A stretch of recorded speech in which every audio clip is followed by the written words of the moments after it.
Welcome to Streets and Eats, the podcast where we want to inspire your next trip by telling you about some fantastic destinations and the best food to eat while you're there.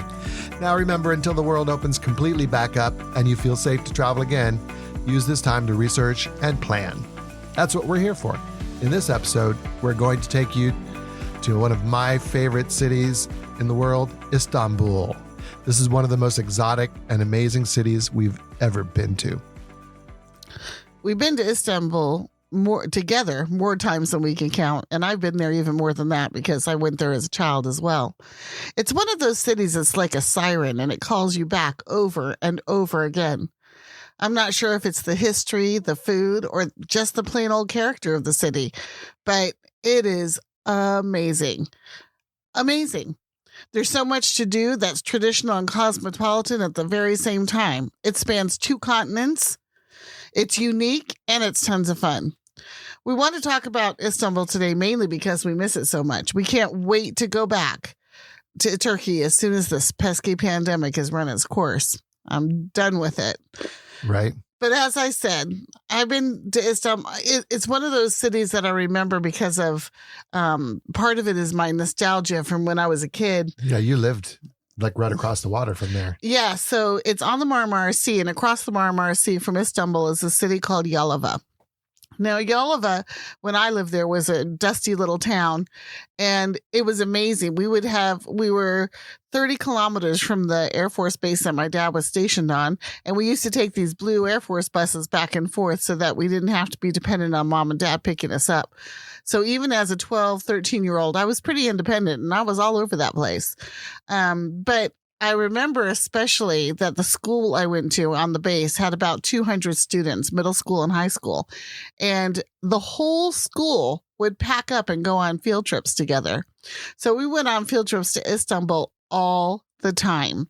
The school would hire a bus and it would pick everybody up and take us to the ferry, or we would meet at the ferry. Like if I lived in Yalova, a lot of people live in Yalova. And then we take the ferry across to Istanbul, which would take about an hour. And it would be the early one. So it would be nice and crisp and cool. What grade was this? I was like in 7th grade, 7th and 8th grade. Can you imagine grade. Middle schoolers going to Istanbul? A whole school of them. Yeah. And then we get off the ferry, and we were assigned teachers to be with, of course.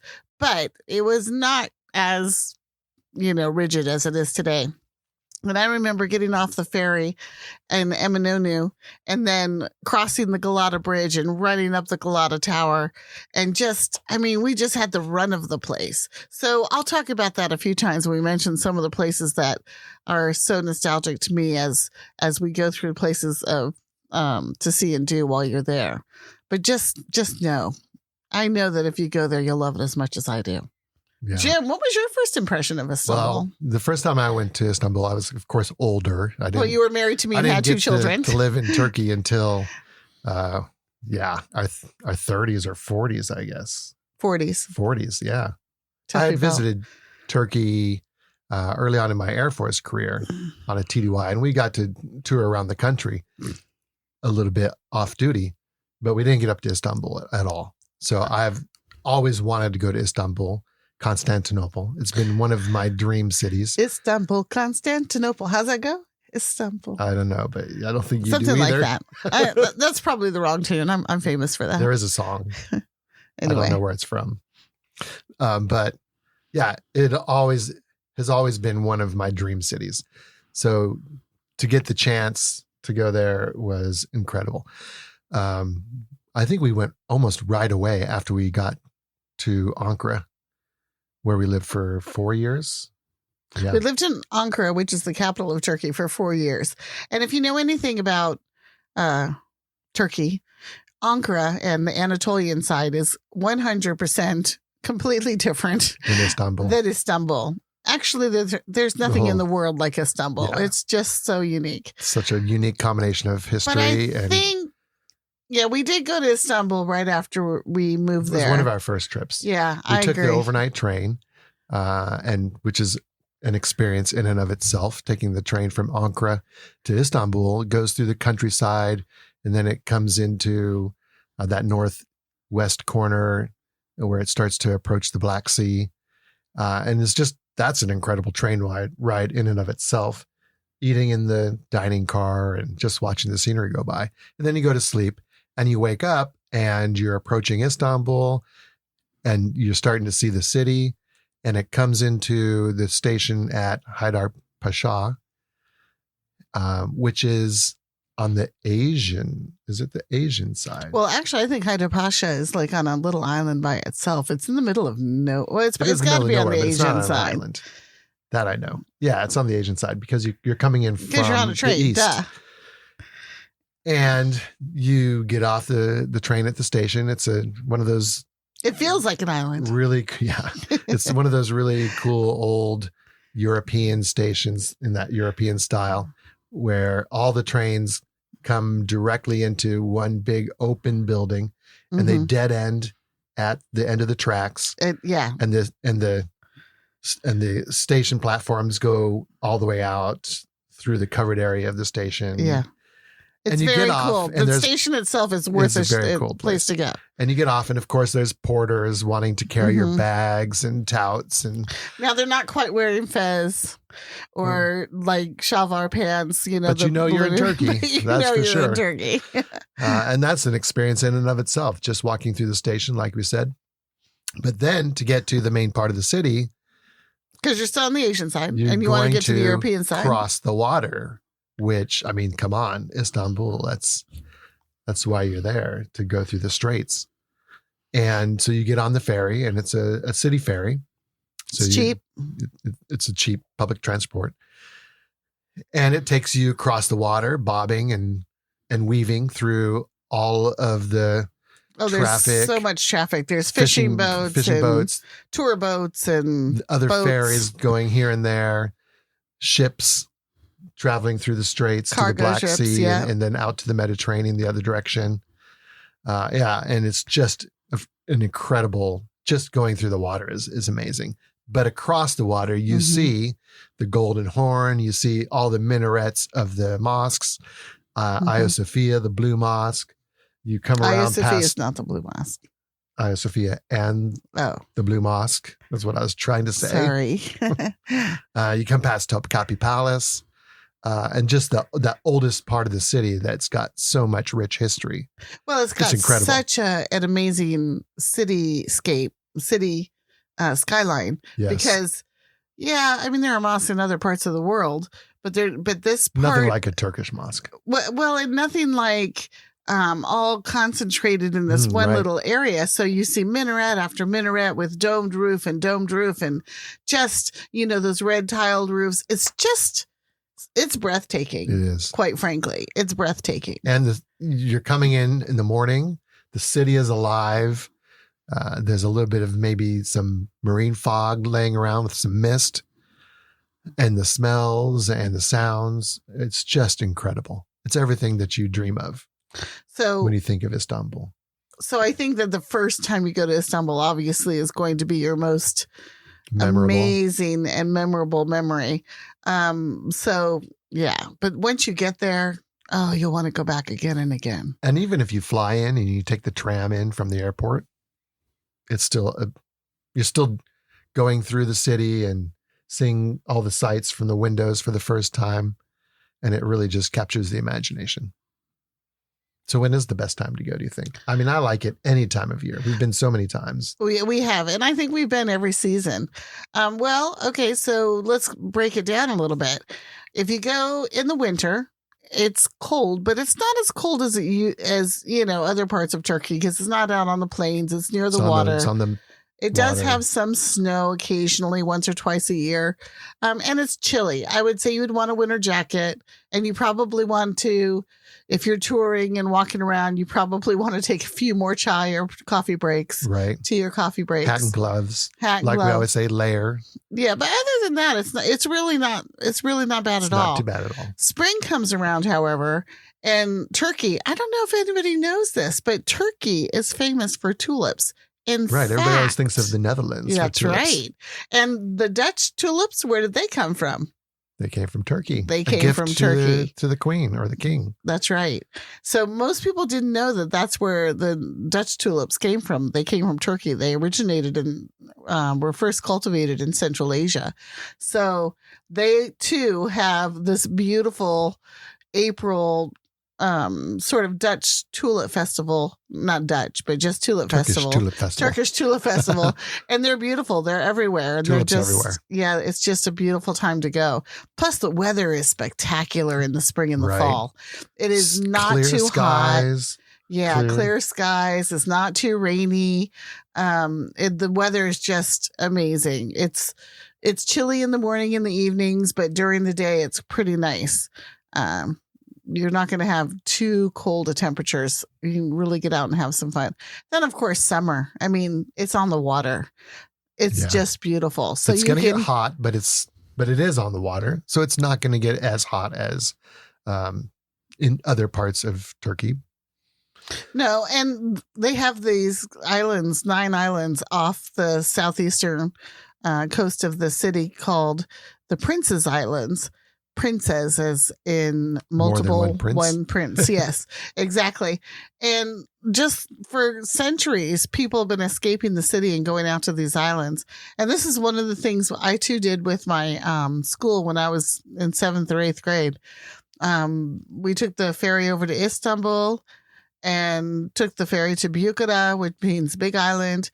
And then you get off the ferry at Bucharest and you take a donkey up to this old Greek monastery. Yeah. It's just so cool. It's a great trip. That's a good day trip. Beautiful. It's just beautiful. So you can do that still as a day trip out of Istanbul. On an island in the Marmara Sea. Yeah. So it's a little bit cooler even than in Istanbul. It's a good escape from the city in the summer for sure. So summer's a great time because you have the whole coast to sit along, and they have tons of outdoor cafes, and it's just beautiful. Of course, the only problem with summer is you've got higher tourist crowds. More tourists. But, And Istanbul is a popular destination, so you're going to be dealing with that. It's still really, I don't think you can go to Turkey really at a bad time, or Istanbul. And you can stay in so many different parts of the city. One way to do it is to find something a little further on the outskirts. It's on a tram line or the metro line, like we always say. You might save a little bit of money that way with your lodging costs. But what we really love to do in Istanbul is stay right in the heart of it. You're not going to spend much more money than something on the outskirts, but you're going to be right in the middle of the old town if you stay in Sultanahmet, which is where we usually recommend people go. Especially your first time. Once you've been there once or twice, then you can move to some of the other neighborhoods like Karaköy or Eminönü even, which is a little bit close, but not too close. But you will know that after you go. The first time you really want to be in the thick of it for sure. Sultanahmet. So much to do from walking if you stay in that area. And of course, it's connected by ferry down at the water, or by tram, or by bus to the rest of the city. So you can pretty much walk between the major sites in Sultanahmet. Yeah. For example, the most popular, well-known mosque is the Blue Mosque, or the Sultanahmet Mosque, actually. Mm-hmm. And it's famous because it has 6 minarets. It's not the largest mosque in the world, but it is a pretty good sized mosque. And it's one of the most beautiful, I think. It is, because it has all the beautiful Iznik blue tiles. That's why it's called the Blue Mosque. Iznik is one of those small towns, actually not far from Yalova. I used to go there as a kid as well. And it's known for its famous blue tiles. It's ceramics, yeah. It's ceramics. Hand painted. And so just stunningly beautiful. Both Topkapi Palace and the Blue Mosque got a lot of their tiles from there. They're beautiful. To go to a mosque in Turkey, in a lot of places that you travel with it in the world, the mosque can be off limits to tourists because they don't know that you are going to be dressed appropriately or know what the proper etiquette is, or they just don't really want to deal with tourists in their religious buildings. But there are a few places that you can go. And Turkey, for some reason, is a place where you can go into any mosque. They are not restrictive at all. They do ask you, of course, to follow their rules. Right. You got to be respectful. the one rule for women especially is that you need to wear a scarf and you need to have your elbows and knees covered.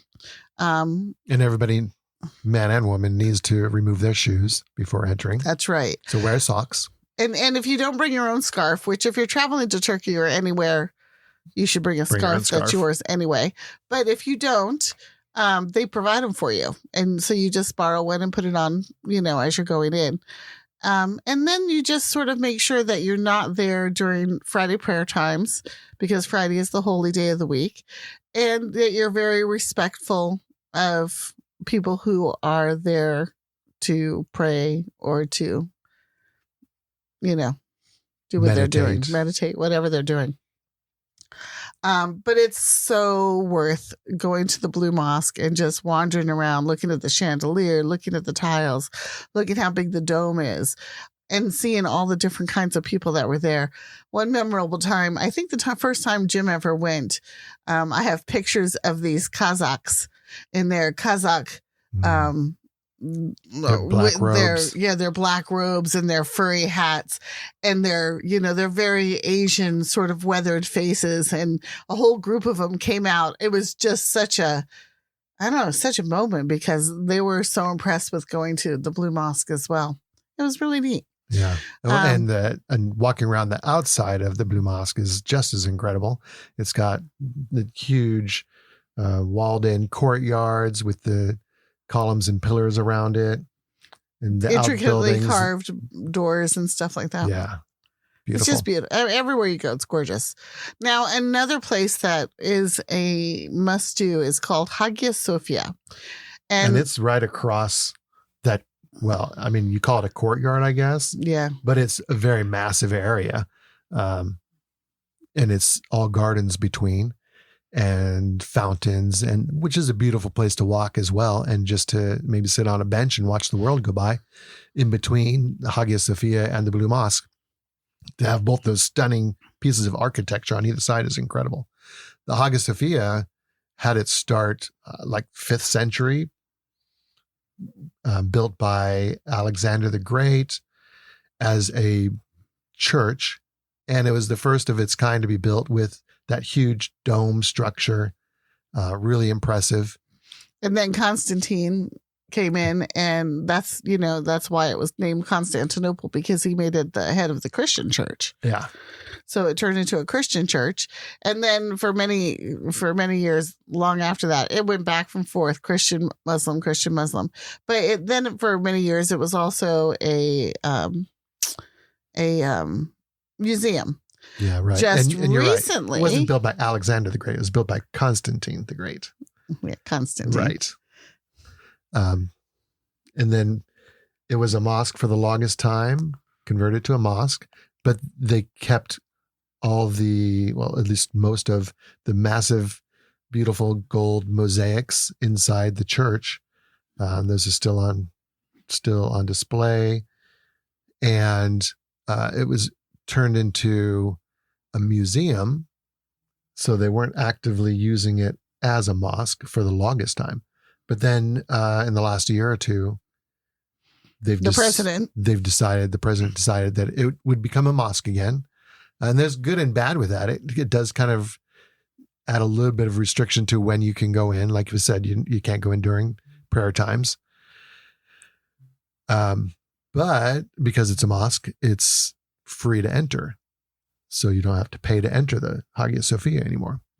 Well, we haven't been back to Hagia Sophia. We've been, 2, 3, 4 times, but we haven't been back since it's been reconverted to a mosque and is being used as a religious building, because basically they changed it over, and then there was the big P, the pandemic. So Right. When we get back, we're definitely going to check it out again. And especially since now it's free, we'll check it out again and see, how much it's changed and how much you can actually see of the building.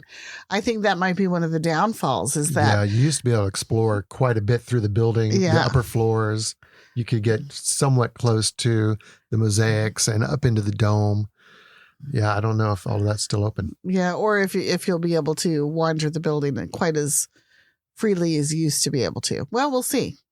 We But will it's see. still, no 'Cause matter we'll go what, back because we love no Istanbul. matter what, you need to go there. It's still a very historical, important building in the city.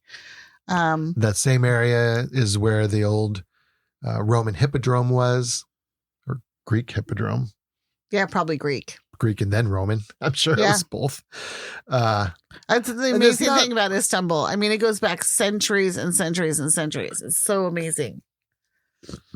And there's not a lot to see of the hippodrome. No, there's a couple of obelisks where they... Yeah, but it's a great place. It's right on the side of Sultanahmet, the mosque. And there's some really good chai stands where you can just sit and drink chai and watch the people walking around the hippodrome area. And then, of course, there's the Cistern Basilica right there. The Cistern Basilica, you may have seen pictures of it. It has a big Medusa head that's upside down. And the cistern used to, of course, hold lots of water for the city. But it's just a really cool place to go down. If it's summer, it is really cool. Cool place to go down to. It's a great thing to do in the middle of the day. So don't do that in the early morning or the evening. Make sure you get the full use out of the coolness and go during the height of the heat of the day. But it's doesn't take long to get through, but it's really pretty and just gives you a good idea of the amazing architecture, engineering of ancient times, actually. Yeah, it's a huge cistern, 336 columns holding the ceiling up, providing that support. And they would fill it with water for having water to hold out during sieges. And but the two stone Medusa heads are really cool. I love looking at those. And just hearing the drip, drip, drip of water going in and seeing the columns reflected on the water on the floor. That's very cool. So, yeah, the other really big thing to see, well, there's a couple of other really great things to do in Sultanahmet, but the other really big sightseeing thing is Topkapi Palace. And there's so much great to do in Topkapi. There are museums there that have ancient artifacts that, I mean, like Moses' staff is there. And Muhammad's sword. Muhammad's sword, things that will just blow your mind. Beautiful gems and jewels. Plus, going through the palace itself, it's got a huge harem area where the women used to live. And again, like I mentioned, it has the Iznik tiles.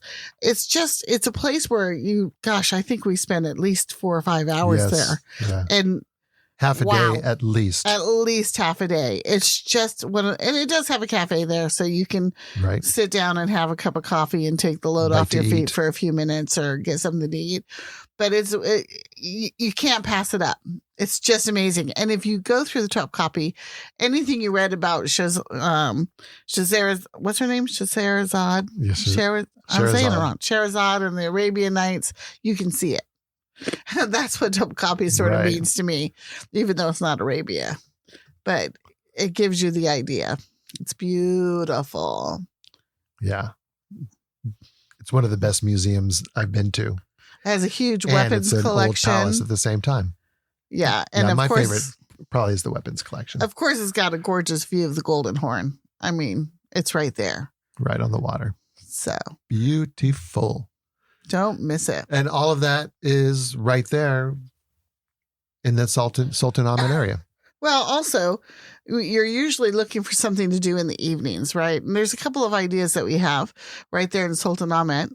Is you can go to the Sirkeci old train station that was on the European side, and they often have shows for whirling dervishes there. Now, whirling dervish, I'm sure you've seen pictures, are these Muslims who basically go into a trance-like state after just whirling around and around and around to some traditional music. And let me tell you, so when we went to this show, it is not anything like the original Whirling Dervish show that you might go to where it originated in Konya. I've done that as well. I did that as a kid. Oh my gosh. I think I was there like 3 hours of twirling dervishes men was in a white little bit much robes. for my middle school age self. But even the 45 minutes that you can do it at Sarkechi, it's just about the right time. You go in, it's a real intimate little area. And everybody can see perfectly. There's lights.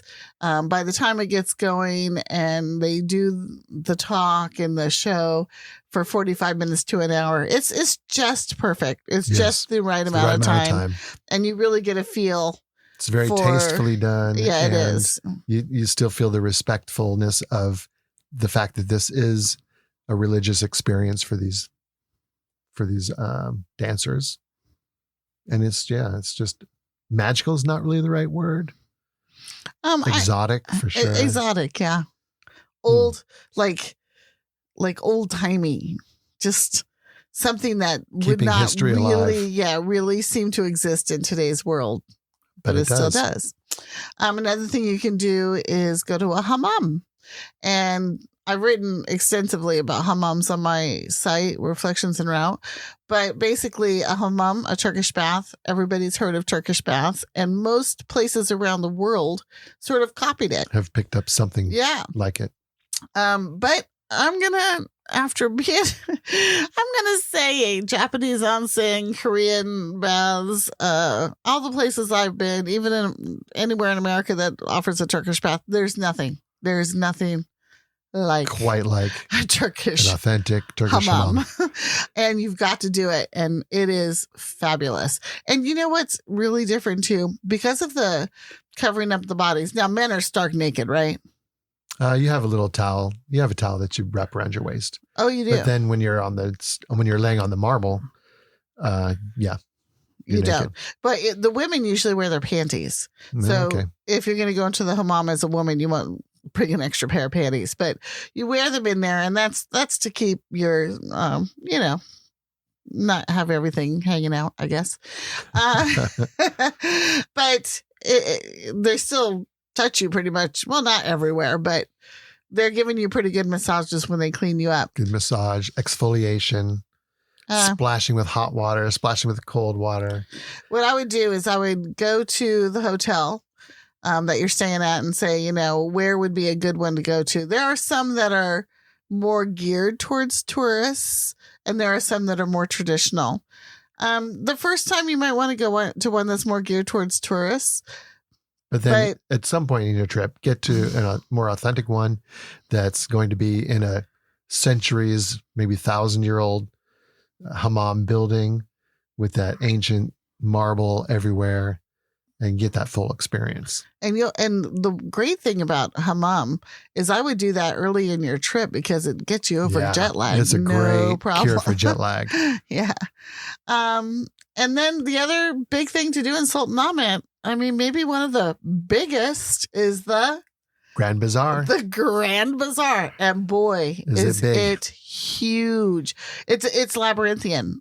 So easy to feel like you're getting lost. Basically, if you just keep walking and walking and walking and walking, you're going to find... You'll find an exit somewhere. And you'll also find whatever you're looking for. No matter which direction you go, you're going to find everything. And more than you can even imagine.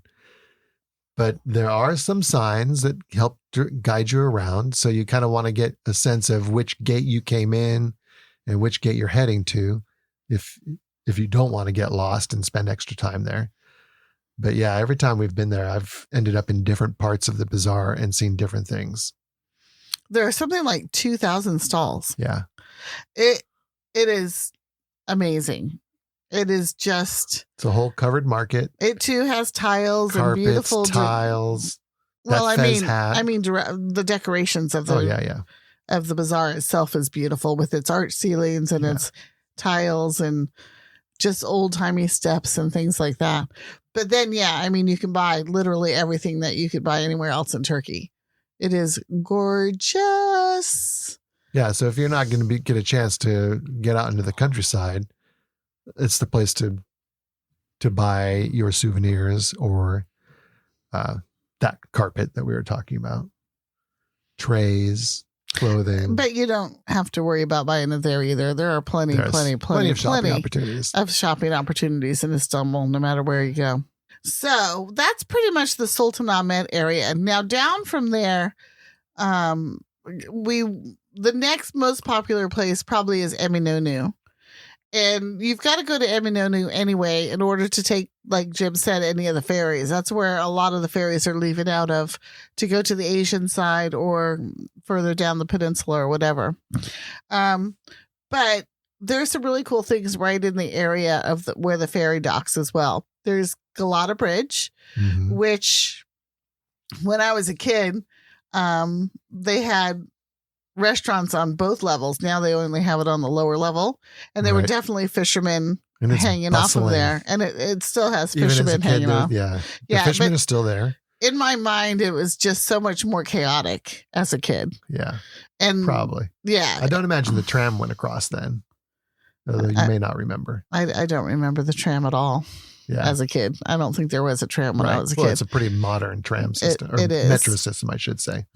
But the Galata Bridge is, it's a bridge to the Asian side, but it's also a place where you can go and get lots of dinners or lunches. I mean, there's plenty of restaurants on it. And what a place to sort of eat is to have this bridge underneath the road, and you're having your lunch or your dinner.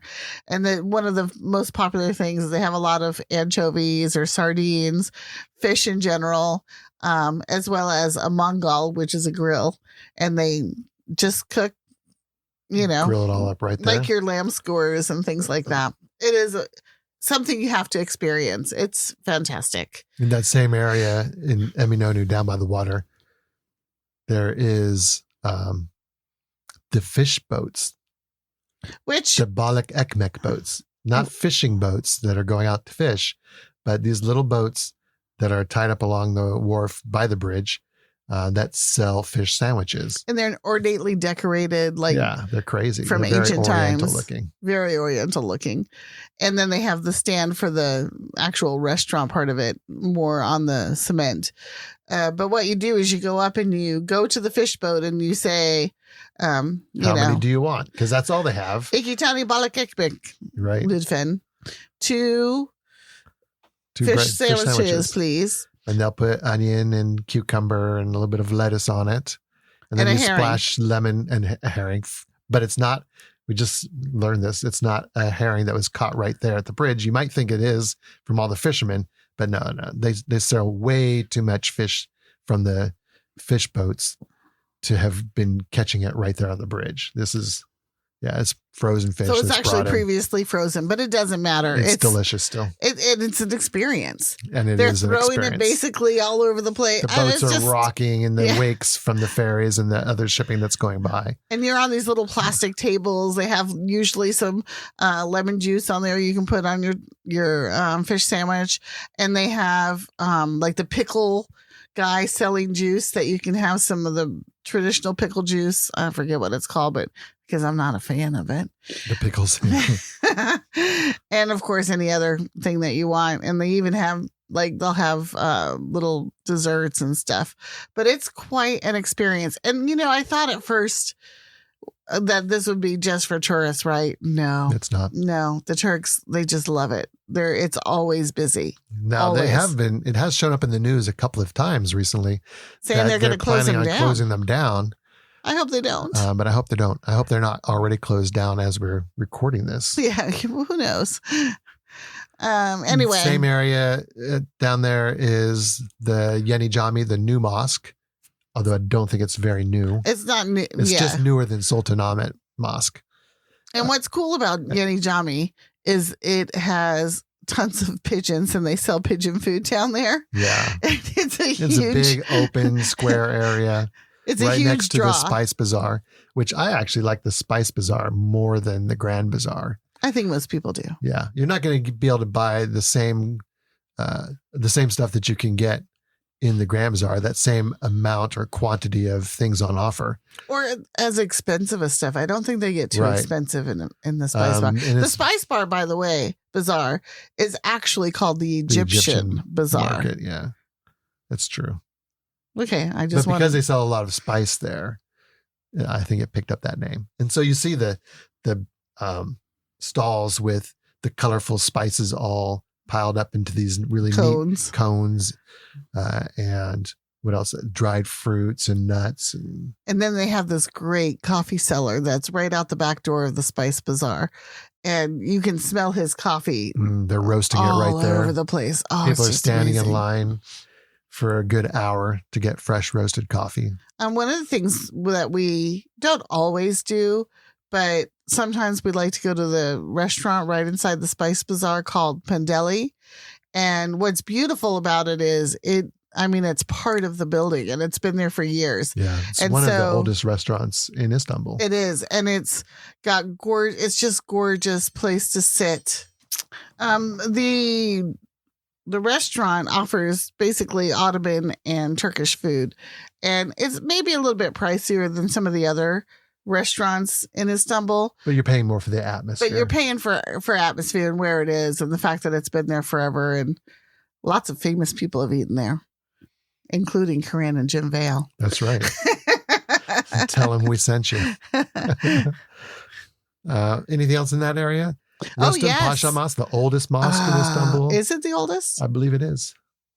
I don't know about that. Maybe it's not. Maybe it's the smallest. I don't know if it's the oldest mosque. Maybe it's the smallest old mosque. It is my favorite mosque. And mainly because, and here we go, hearkening back to my childhood years. I remember we got off the ferry one year and the Turkish host nation teacher gathered a group of us to him, part of because he had a club. So he gathered all the club members and he says, I'm going to take you someplace special. So since he told me it's special, it's just always been special. And it's really cool because you go out, you go to the Spice Bazaar, you go out past the coffee vendor I was telling you about, and there's a whole nother street with more things to buy as you're walking up the street. And then you sort of wend your way between about a couple of blocks. And now with Google Maps, it's pretty simple. Yeah. But before Google Maps, so you're going to be able to find it. But before Google Maps, it was not simple.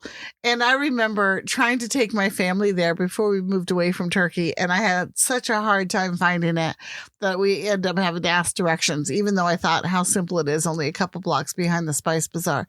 But this mosque it's kind of dark and it's very mysterious. And again, it has these beautiful Iznik tiles. It's small. You just go in and it's got this air of mystery, of solitude, solace, serenity. And I remember my Turkish, my Turkish teacher talking in such a reverent voice about the architecture and the tiles and the history of the building that he was part of the mosque and just the entire experience. But even if you go today, I remember taking the girls, our daughters, for the first time and taking Jim for the first time to Rustem Pasta. And I think they like it as some of their best mosque experiences as well. It's just one of those places that grabs your heart. Yeah. Well, you talk about the atmosphere again. It's just such a quiet, you almost feel like you're in a neighborhood, even though you're still in the middle of a city. And just the old stone, and you really feel the age of the place. You really feel like you're in someplace special. You've been transported in time. And maybe cool. Getting through the Spice Bazaar, it kind of leads you up to this nostalgic sort of ancient feeling to begin with. I think it's the whole experience. You just have to do it that way. Yeah.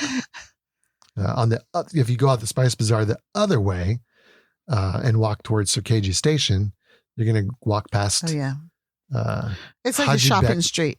Haji Bekir, which is where they claim lokum, or Turkish delight, was invented. I'm not sure that's true that it was invented there. But they claim it. That store has been open something since the 1800s. Yeah, it's been there a long time. Selling Turkish delight. It's a beautiful facade. It's got just the store itself is beautiful, and going in and then seeing all the different types of Turkish delight that there are, and you can even sit in the buy a couple of pieces and some coffee or some chai, and have a seat at one of their beautiful little ornate round tables, and just have a snack and try it. So again, it's not just what you get to do while you're there, but it's part of the experience of sitting there and eating being it. there. And then you can, of course, the idea is that you'll buy boxes and boxes to take home with you. Which you will. Which you should. My favorites. It travels well, so my why not? favorites are the cream ones. But I think I'm more of the traditional. The jelly ones. Rose water and pistachio. Yeah. But there's so many to try. A little bit of coconut on the outside. Or no. So good. I like the coconut one too, but the more traditional is just like a powdered. It's just like a sugar. Powdered sugar on the outside. Yeah. That's so good. They're all good. I'm going to go back right now. Okay. So for first timers, you might not even get very far out of Sultanahmet. There's so much to do. It depends on how long you're there. 2 days or more, then there's a lot to do outside of Sultanahmet. Right across the water, you've got the Galata Tower and Eminonu, right? You got the Galata Tower, which you can see from Eminonu on the skyline opposite over the Galata Bridge. It's I think it was just a fire warning tower.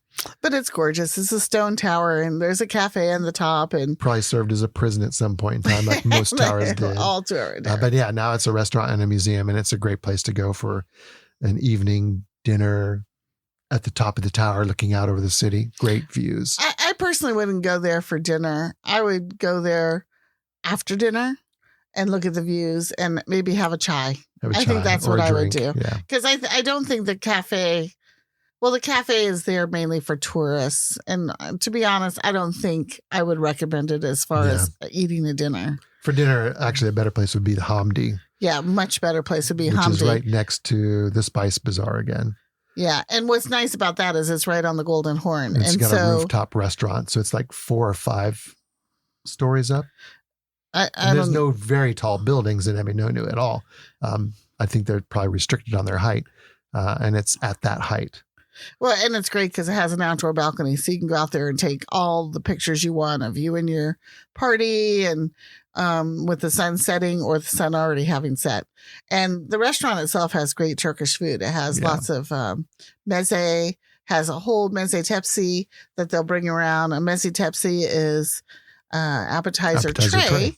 And what they do is they'll have all these different types of appetizers on this huge tray, and they'll bring it around to your table so that you can choose the ones you want. Yeah. That's definitely one of our favorite places. You want to make reservations for sure for that one. Yes, make a reservation. And so there's other things to see in Istanbul. And if you visit our website, we've talked about quite a few others. Some of our favorites are the fort called Rumeli Hisari. That's the perfect breakfast place. We've got some places to go for maybe having a little drink and some more shopping. There's just lots and lots of things to do. Day trips out of Istanbul. So check out the webpage and it'll tell you more. And I think... Yeah, hopefully this really gives you a good idea for first timers of what to plan on and what to expect when you go to Istanbul. Now, don't do this. Don't say, oh, that sounds wonderful. I would love to go to Istanbul someday and then never go.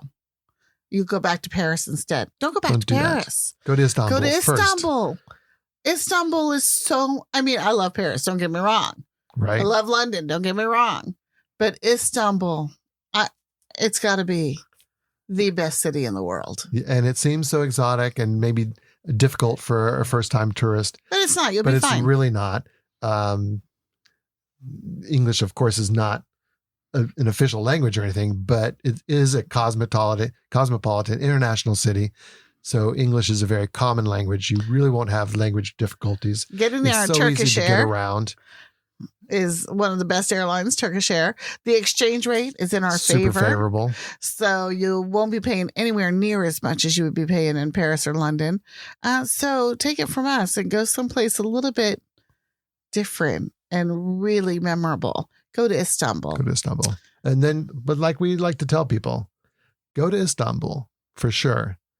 But then when you get a chance, visit Turkey, because Turkey itself is such a incredible place to visit. So much history, and it's so diverse and so much different than the big city of Istanbul, that you're not necessarily going to get a real taste of Turkey in Istanbul, but you'll get a great taste of Istanbul. And what he's trying to say is we love Turkey, the country, as well, and it's completely different than it's cosmopolitan. Don't stop at Istanbul. Don't stop in Istanbul. Do it all. Thanks for listening. We really love sharing with you all of our fun explorations that we've had around the world, and we really appreciate you listening. We love it when you leave us a review on Apple Podcasts, especially, and tell them how much you love us. Give us five stars so that people can maybe start to find us more and more and more. And visit the website for more in-depth information. Yeah. All right. Thanks for listening, and ciao for now.